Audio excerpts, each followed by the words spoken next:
Welcome to the Dr. Nikki Starr Show, a podcast to support you in your spiritual awakening and personal development.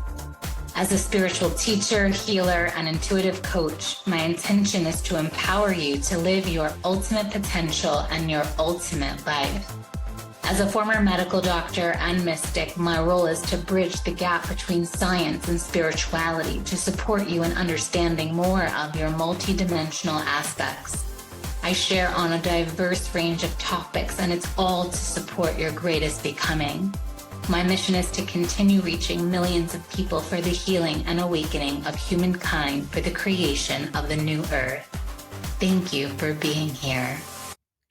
Hello, beautiful humans. Welcome to another episode of the Dr. Nikki Starr Show.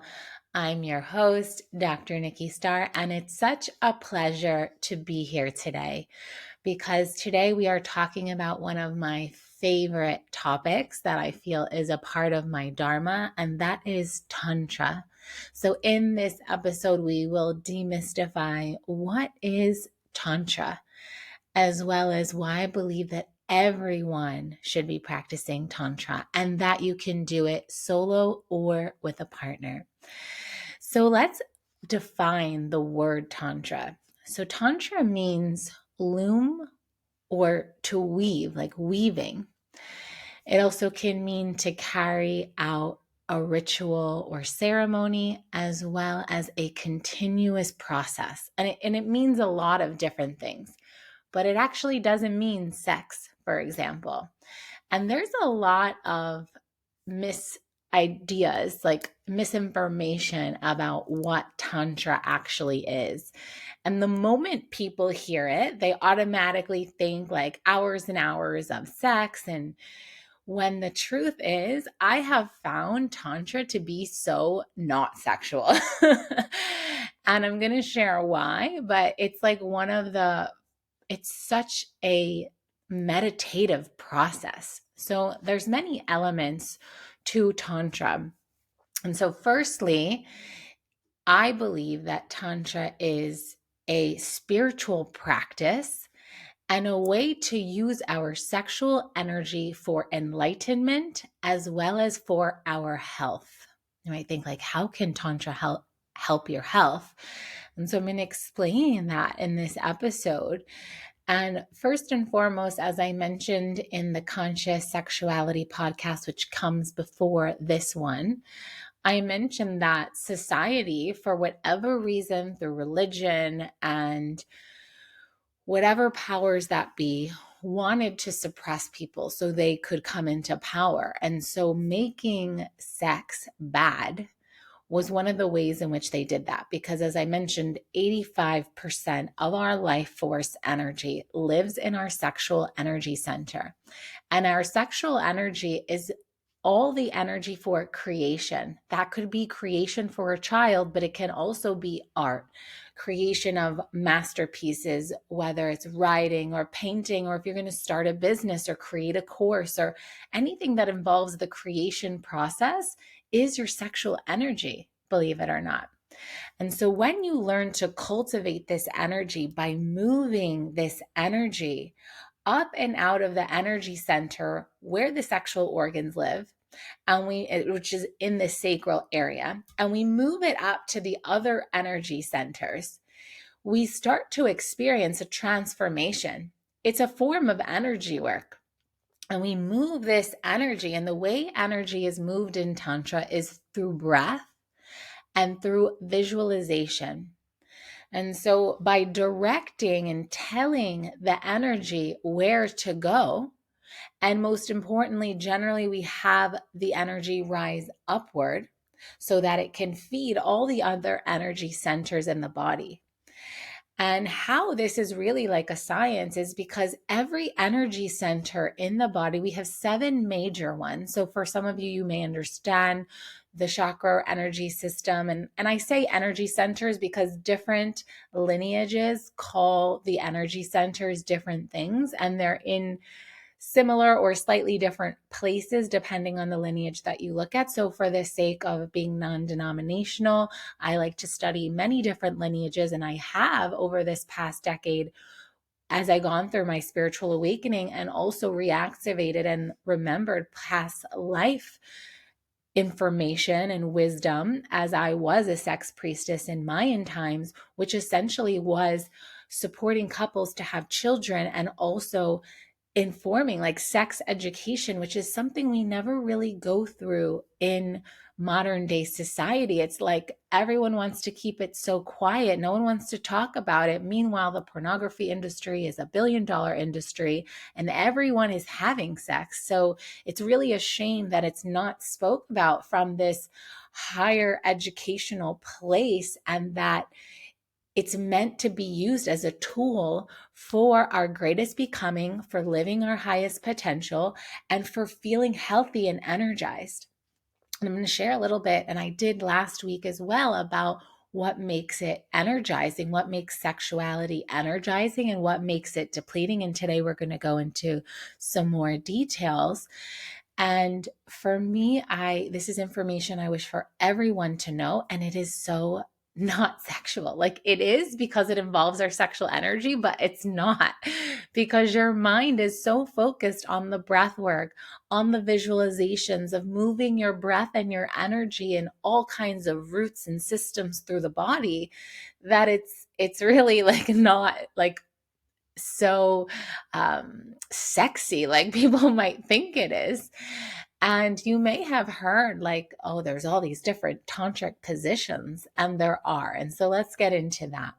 So when you look at a penis and a vagina from an energetic and a reflexology standpoint, and from Chinese medicine, or we could say Eastern medicine, for example, we have meridians, energy lines that run through the body that connect to the organs in the body.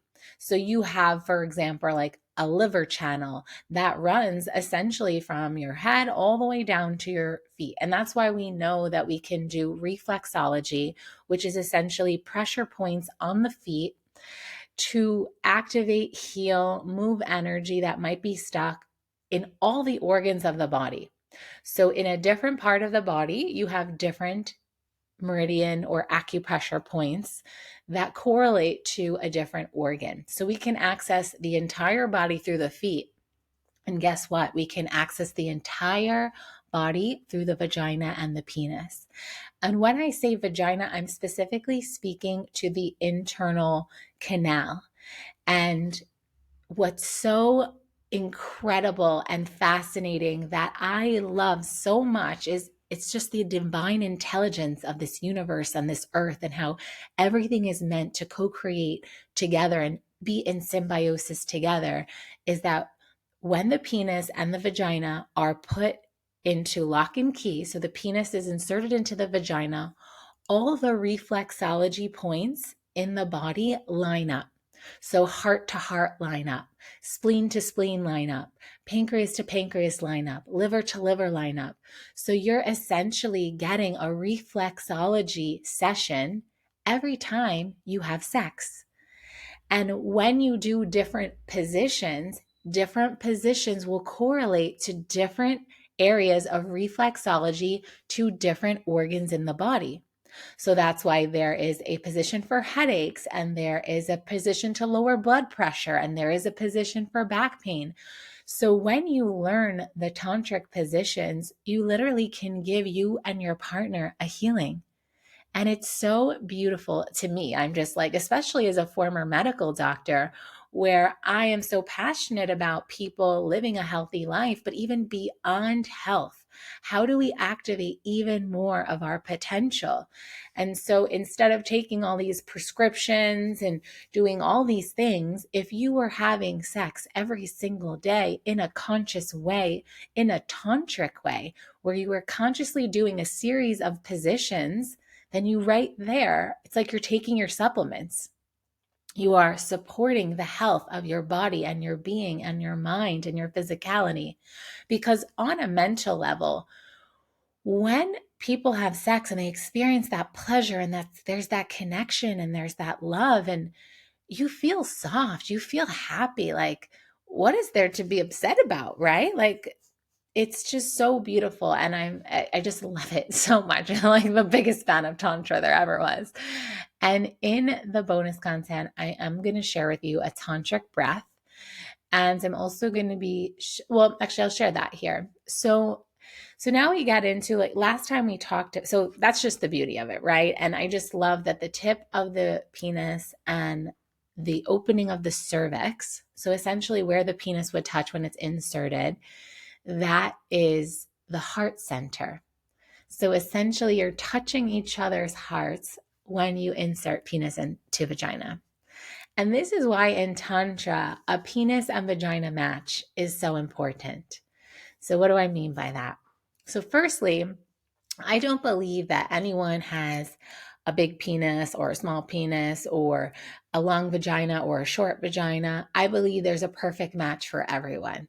So when someone says, oh, it was small or it was big or whatever, it's really subjective because it's based on the match between the two people. So based on reflexology, it is ideal to find a partner. If we're talking just from a tantric standpoint and from a health standpoint, it's ideal to find your penis vagina match, like your lock and key. And even when we think of soulmates, we think how it's like, or twin flames, you think, oh, your other half. So in a sense, it would be so that the person you meet that you feel is your beloved or that you feel you have that connection with is the person who is perfectly matched for you. And this is going to help with pleasure. This is going to be supportive for your Tantra practice, for your health, because you're touching each other at all the right points. And back in China, in the days where they really lived by the Tao, or the Tao, but it's really pronounced Tao, so it's Tao, which is the sacred text. It's like the book of life. And in there too, it talks about having the penis vagina match, and the way they would do matchmaking back in the day, because everything was arranged marriage, is they would look at fingers and they would look at noses. And apparently based on the fingertips and the nose tips, they could tell who would be a good match, because apparently shapes and sizes run throughout their how can I say this, like, not symmetrical, but they're correlated to each other. And so they were able to tell, like, what the tip of the penis was like and what the vagina was like based on some of their facial features as well as the features of their fingers. So I just think that's so fascinating. And we just see how that lock and key happens. And the thing about Tantra is it's very spiritual, where there are prayers and rituals. And it's recommended that you do Tantra in this form of ritual and prayer, so that you are connecting to each other in a divine way, beyond human form, as if you're each embodying God and Goddess. And from that place, you actually do, because sexuality, our energy fields, everything about humans is so mystical. And Tantra is that time to go into the mystical space together. And even beyond that, we can get into sex magic. And sex magic is when you use sex for your manifestation and creation process. So you help to use that energy to amplify your creations. And even in books like Think and Grow Rich, there is a chapter that's essentially about sex magic. So having a partner in your life, or you're practicing conscious sexuality and you're in love and you're co-creating together and you know what each person is creating, you can be so conscious to use that time beyond pleasure, beyond health, and into your creation process. So, I mean, who wouldn't love that? And so a lot of times I've experienced clients that are males, or when I have female clients and their partners or guys they meet, get fearful and almost like turned off at the thought of Tantra. And a lot of men have expressed that they feel inadequate because they've heard, like, Tantra is these hours and hours of ritual and sex. And it's like, how can they last? Well, firstly, as we talked about with healthy conscious sexuality, if you are engaging in conscious sexuality, you will be able to last, because, and especially if you're engaging in Tantra, because it's not just about the sex. It is not. I'm going to repeat it again. just about the sex. Tantra is so much more. There is such a process even before penetration happens. And you can make that process, and it makes sense with the definition, right? It's like the carrying out of a process, right? Or the carrying out of a ritual. And it is something that you could live in. Like you could live in a tantric relationship where everything is in support of growing and moving your sexual energy. So, foreplay, which is basically everything before penetration happens, can happen through eye gazing. You can eye gaze for an hour with someone. It can happen through touch in different ways, through different sensory experiences, which you could do for hours. It can happen through breath. And there are specific tantric breaths to do that are before and even during intercourse. And so it's not just about the penetration. And this is why clearing pornography from your life, as I talked about in the conscious sexuality episode, is so important, because it is distorting what can happen in the pleasure realms and sexuality realms for you. So, yes, Tantra can be hours long, especially if you're doing all these different positions. And the goal is not to orgasm. We're going to talk about orgasm and ejaculation some more in this episode, but that's not the goal. If anything, if you're really in a tantric relationship, a lot of times you'll have sex and you won't even ejaculate if you're a male. And if you're both together, if you're together, male, female, both might not come to orgasm. Will you experience lots of pleasure? Because there are 9 stages of orgasm for the woman, for example. And there are ways to separate the orgasm from the ejaculation, as I talked about in last episode. And this is something I highly recommend men to learn. And men, you might not like hearing what I'm about to say, but it is recommended by Tibetan Buddhist practitioners and Tantra practitioners. Different lineages would say different things based on age, but essentially they say that you should ejaculate as much as you give blood for men. And that's because, think about it, it's a whole process to make this life force fluid, and your blood holds life force as well. And they say it takes like a cup of blood to make a drop of semen. So for your energy, your longevity, for living a healthy, long life and being healthy and being optimized, men, it's best that you do not ejaculate, which means semen leaving your body, for 4 to 8 weeks. 6 is kind of like the recommendation. You might be thinking, oh my goodness, what? Now, that doesn't mean that you can't have an orgasm, because you can. You can do one of two things. You can learn to separate orgasm and ejaculation, and you can learn to injaculate. So injaculation is a tantric technique. And I'm kind of like, for me, it's so obvious. I'm like, duh. When I talk to people, they're like, that's not possible or that's not healthy. And I'm going to talk about why it is possible and why it is healthy. So we have, just as women have, and I'm sharing this because even ladies, it's important that you share this podcast with your men. Because oftentimes, if they hear it from you, they're going to be like, oh, be quiet. I'm not going to do that, right? Like, no way am I going to wait 6 weeks. But it's important that we understand and learn that we can still have so much pleasure, and if not even more pleasure, through tantric practice and tantric relating and tantric sexuality and tantric sex. Because as I mentioned, Tantra is so vast and it's so much more than just penetration and orgasms. Actually, it is all about orgasms, but it's not at all about ejaculation. It's like the main cardinal sin. It's like, do not ejaculate. And the reason why also is because it cuts the energy. Like the moment it happens, there's a refractory period and it takes time to come back. And you can even feel how it, like, the energy just drops. It's like, wah, wah, wah, right? So unless you're having children and you're ejaculating to procreate, or it's that time, like it's the 6-week mark, we want to cycle that energy. We want to move that energy. We want to grow that energy so you can use it for your creation, so you can use it for your health. And energy is exchanged between men and women. And so before I get into more details about the ejaculation, I just want to share.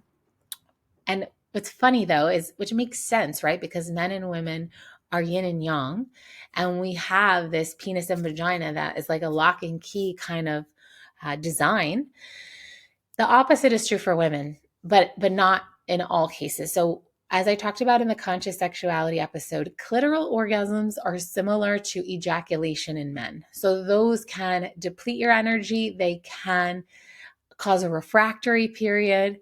So the orgasms, and I explain more about female orgasms in the conscious sexuality episode, so you can go there for more. And so essentially, you're going to want to focus on your vaginal and your cervical orgasms. And it takes time to de-armor the cervix, which means penetration time where you're working through tensions and tightness with the breath, with your partner. And this is a very therapeutic type of sex to engage in with your partner. Again, it's not about the sexuality. Sometimes it can even be painful and there's a release and there's crying, and because there's tensions, there's things stored. Like if you think about it, the womb is like this chalice, this container. It receives energy. And our second energy center is where we receive other people. It's where we receive emotions of others, not just sexuality. It's all of our human exchange is really happening. A lot of it, especially emotional exchange, is happening through the second, which is the sacral, which is the sexual energy center. So you can have things stored there from lifetimes ago, as well as from this time. So any kind of emotional wounds, traumas, whether they were sexual or not, can live in the womb space. So taking that time to de-armor the vaginal walls, to de-armor the cervix, this is going to increase pleasure for the feminine as for the female as well. So that I highly recommend, and that's a whole process. And I have my Journey to the Beloved course that is goes into Tantra and shares a lot of these practices more in detail, but just to kind of give you an idea, and you can kind of get started in the way that feels inspiring to you based on what you're hearing in this podcast. And so for women, when you have those vaginal and cervical orgasms, they are like an energetic reset, and they are like starting and feeding the engine. So women, that's why they call it like multi-orgasmic. Like women can have many orgasms, especially if they're the vaginal and cervical kind, and there's no end to it. Like there's no refractory period. We get more energy, and it's not just energy for us, it's energy for the relationship. Whereas when a man ejaculates, all that energy just goes and there's no way to get it back, right? And so what men can do, and also women can learn, and it's highly recommended for both men and women, especially if you're going to be a tantric practitioner, because we use these muscles in some of the breath work, is to strengthen your pelvic floor muscles, your PC muscles. And these are the muscles that essentially can hold yourself from going to the bathroom, like urinating or defecating. And you would essentially do Kegels. So it's where you contract these muscles, including the anus. It's like you feel like you're holding everything in and up, and then you let them go. And you do as much, do as many as you can. And you're going to find you'll get energetically, one, aroused, but two, energized by just doing the Kegel muscles. Why? Because it's connected to your sexual energy center where your life force lives. And then if you pair that up with the breath work I'm going to share with you in the bonus content, it's like a cup of coffee in the middle of the day. It's like you can just energize yourself right away. And so as men learn to strengthen these PC muscles, and when they're strong, when you can basically stop your urine flow. And there's many types of exercises that help you to strengthen them. And this is part of tantric training for men. Because eventually, when you are engaging sexually with a woman and you're feeling yourself close to ejaculation, you can move that energy upward through breath, through visualization, and different types of moving it through the certain energy channels, for example. And instead of you ejaculating, you're able to continue the process. And this is how you're able to have hours of sex without ejaculating, and so much pleasure. And you can even start to have full body orgasms in this way. And the other thing is, let's just say if you're on the edge and it's like you're riding the edge, and let's say if all of a sudden you feel like, oh my gosh, like I'm going to ejaculate. Oops, right? If your PC muscles are strong, you can squeeze them so strongly that you hold in all of the semen and it goes back up to feed all of the glands that are connected to each energy center in the body. And so each gland, so when I mean gland, I mean your endocrine glands. There's one in every single energy center that then connects to the connecting organs. So when you take that life force, instead of letting it spill out, you learn to breathe it up, move it up, and it is through visualizations and breath work and using the PC muscles. And if you can't, there's also a pinch point. There's a place that you can, as you're learning to build your muscles, you can literally pinch it, and so that it does not come out. And you can feel there's like, if you feel where your perineum is at the base of the penis, you'll be able to feel where there's almost like an indentation. And it's like pressing on that and pushing up. So it's almost like a cork stop, so that the semen doesn't come out into the penis. And then you're able to breathe that up and feed all of your energy centers, all of the endocrine glands, and then all of the organs. So you're keeping that life force in instead of spilling it out. And so this is really how we keep the fountain of youth. Tantra is the fountain of youth because you're also releasing oxytocin, which we know is not only a trust hormone, but it cleans the arteries, your oxytocin. And you're releasing all of these pleasure hormones like the dopamine, the serotonin. You're softening. Your life enhances not only from a mental perspective, but also from a physical. And you are softer, you're glowing. And also when you learn to move the energy throughout your body, it's like you're radiant. You're radiant with your sexual energy. You're radiant with your love light. And so I am very much a fan of monogamous union, as you've heard me share throughout the podcast, because in some of the lineages that I have studied, the love and the trust and the respect between two people is like part of the lock and key that needs to be in place for Tantra to really work on the mystical levels. Can it still work on the health levels? Yes. But so much of Tantra is also de-armoring the heart. And so as we come to clear and heal wounds and traumas, we open to greater love for ourselves and our partner, which then carries out into the world. And so I could talk about this topic forever, but I'm going to end here. And I thank you so much for being with us today. I invite you both into the bonus content as well as into the Journey to the Beloved course, which will be starting on 2/22, so the 22nd of February, if you're listening to this in real time. And you can join the course as well as do Tantra as a single or a couple. And all of it is supportive for our greatest becoming as individuals and as a couple, for greater love, for greater health, for our greatest potential. And so thank you so much for listening in. Share this with anyone you feel who would benefit. And I'll see you inside the bonus content. Bye for now.